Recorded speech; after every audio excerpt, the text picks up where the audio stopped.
I think I have ADHD, at age 38 with 2 kids. I was scrolling Instagram when I saw a post about adult ADHD symptoms in women. Do you frequently lose things, struggle to finish tasks, feel overwhelmed by daily routines, have trouble focusing even when you desperately want to? I stopped scrolling. Yes, yes, yes, and yes. Do you hyperfocus on things that interest you, but can't seem to care about things that don't? Oh my God, yes. Were you called smart but doesn't apply herself as a kid? Were you told you had so much potential if you just try harder? I felt something crack open in my chest. That was my entire childhood, my entire life, every report card, every teacher conference, every conversation with my parents. Smart but lazy, bright but unfocused, capable of so much more if she'd just put in the effort. I thought I was just undisciplined, unmotivated, not trying hard enough. What if I've had ADHD my entire life and nobody noticed? How did nobody see this? I'm 38 years old. I have 2 kids, a career, a house, a life. How did I get this far without anyone, teachers, doctors, my own parents, noticing that I might have ADHD? The answer is simple and infuriating, because I'm a woman, and I wasn't disruptive. ADHD in boys looks like hyperactivity, impulsivity, can't sit still, constantly interrupting, getting in trouble. ADHD in girls looks like daydreaming, forgetting things, struggling to start tasks, internal chaos that nobody sees because you're not bothering anyone. I wasn't bouncing off the walls. I was sitting quietly, staring out the window, completely unable to focus on what the teacher was saying, but also not causing problems. So nobody looked closer. Instead, I got, she's so smart, she just needs to apply herself. I got, she's capable of A's if she'd just focus. I got, she's lazy. Nobody said, maybe her brain works differently and she needs support. The clues were always there. Looking back, the signs were everywhere. In school, could hyperfocus on books I loved for hours, couldn't focus on homework for 10 minutes. Brilliant test scores, terrible grades, because I forgot to turn in assignments. Started projects with enthusiasm, abandoned them halfway through. Constantly losing papers, forgetting deadlines, scrambling at the last minute. As an adult, can't remember where I put my keys 5 minutes ago. Start cleaning the kitchen, get distracted, end up organizing a closet instead, never finish either. Forget appointments, even when they're on my calendar. Work in frantic bursts of productivity, then crash completely. Feel physically unable to do tasks I find boring, even when they're important. As a parent, can't stick to routines, no matter how many times I try to establish them. Forget permission slips, picture day, spirit week. Intend to prep lunches the night before, never actually do it. Start helping with homework, get distracted by my phone, forget what we were doing. Feel like I'm constantly failing at the basic organizational tasks of parenting. I thought this was just me being a mess, a failure, not trying hard enough. What if it's not a character flaw? What if my brain just works differently? The moment I started connecting the dots. Last month, Liam's teacher suggested we get him evaluated for ADHD. He's very bright, she said, but he struggles with focus. He starts tasks and doesn't finish them. He forgets to turn in his work even though he's completed it.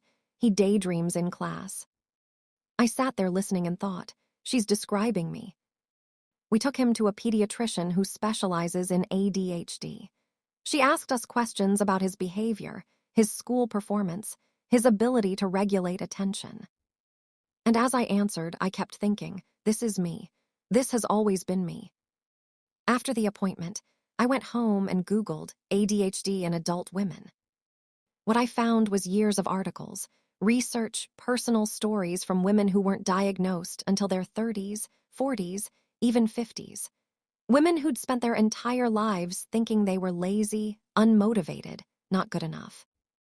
Women who finally got diagnosed and said, my entire life suddenly makes sense. I cried reading those stories because they were my story. What ADHD actually looks like in me. Not the hyperactive boy in class who can't sit still. This. Executive dysfunction. I know what I need to do. I genuinely want to do it. My brain will not let me start. It's not laziness. It's like there's a wall between me and the task, and I can't climb over it no matter how hard I try. Time blindness. 5 minutes and an hour feel the same. I constantly underestimate how long things take. I'm always late even though I desperately want to be on time.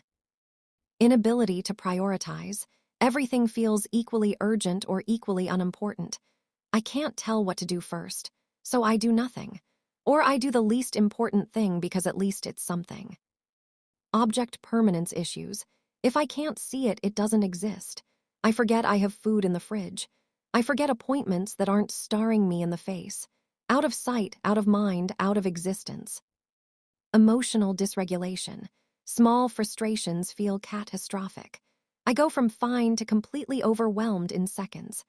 I can't regulate my emotional responses the way other people seem to. Hyperfocus. When something interests me, I can work on it for hours without eating or looking up. When something bores me, I physically cannot make myself do it for even 5 minutes. This isn't everyone does that sometimes. This is my entire life. How it's affected my parenting. I thought I was just a disorganized parent, a forgetful parent, a parent who isn't trying hard enough. But now I'm wondering, what if I'm a parent with undiagnosed ADHD trying to manage children, a home, and a job with a brain that works differently? Things I struggle with that might be ADHD. Following through on routines, I set them up with good intentions. I abandon them within days.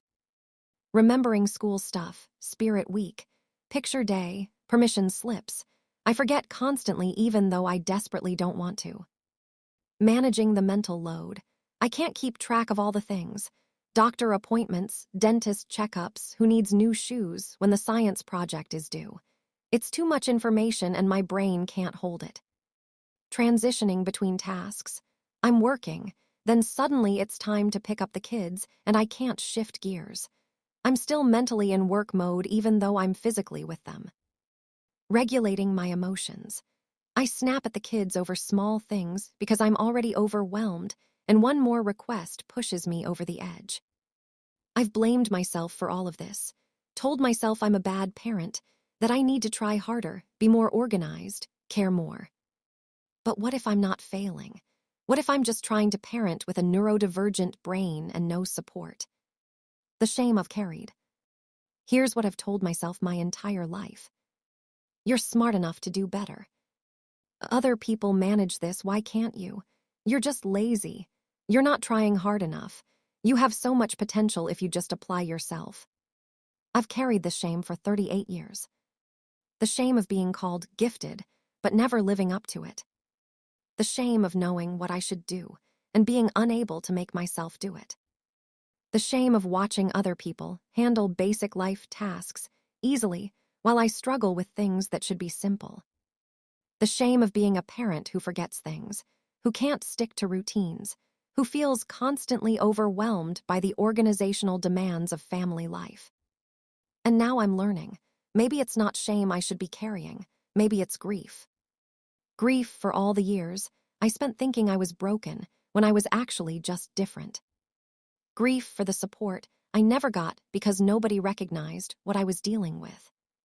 Grief for the child I was who internalized, lazy, when what I needed was help.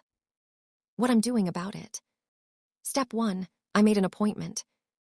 It took me 3 weeks to actually make the call. Hello, ADHD. But I did it. I'm seeing a psychiatrist who specializes in adult ADHD evaluation next month. Step 2, I'm tracking my symptoms. Before the appointment, I'm documenting specific examples. Not just, I forget things, but I forgot to pick up Ria from after school because I was hyper-focused on work and lost track of time. The more specific I can be, the better. Step 3, I'm talking to people who have been through this. I found online communities of women diagnosed with ADHD as adults. Reading their stories helps me feel less alone. less broken. Step 4, I'm trying to let go of the shame. This is the hardest one. Decades of shame don't disappear overnight. But I'm practicing reframing.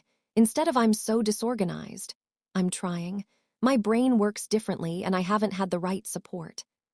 Step 5, I'm preparing for the possibility I'm wrong. Maybe I don't have ADHD. Maybe it's depression or anxiety or just stress. And that's okay too. At least I'll know. But if I do have it, if I've spent 38 years struggling with something that has a name and treatment options, that changes everything. What diagnosis could mean. If I get diagnosed, here's what could be different. Medication might help. Not a magic cure, but maybe my brain could actually start the tasks I need to start. Maybe I could focus when I need to focus. I could stop blaming myself.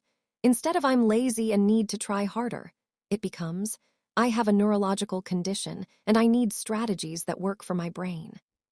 I could get accommodations at work, extended deadlines, written instructions instead of verbal, flexibility for time blindness, things that might actually help instead of just white-knuckling through. I could parent myself differently. Instead of forcing myself to do things the normal way and hating myself when it doesn't work, I could find systems that work with my brain, not against it. I could explain it to my kids. If Liam has ADHD, we're still in the evaluation process. I could tell him, "Your brain works like mine. Here's what helped me. You're not broken. You're not lazy. Your brain is just different." That alone would be worth it. What I'm learning. 1. Late diagnosis is common for women. We're socialized to be quiet, compliant, and organized. So we develop coping mechanisms. We work twice as hard to appear normal. We internalize the failure when we can't keep up.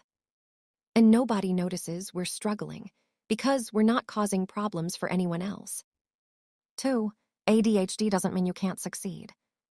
I have a degree, a career, a family, I've accomplished things. But I've done it while fighting my own brain every single day. Imagine what I could do with proper support. 3. It's not about excuses, it's about understanding. Getting diagnosed doesn't mean I get a free pass to stop trying. It means I finally understand why certain things are harder for me, and I can stop using strategies that don't work and find ones that do. 4. The shame doesn't serve anyone. Beating myself up for forgetting things doesn't make me remember better. Calling myself lazy doesn't make me more productive. Understanding my brain and working with it instead of against it, that might actually help. The conversation I'm dreading. At some point, I'm going to have to tell people. My husband, my parents, my boss. And I'm terrified of the responses. Everyone forgets things sometimes. You can't use ADHD as an excuse. You've made it this far without a diagnosis. Why do you need one now? Isn't ADHD overdiagnosed? Are you sure you're not just looking for a label?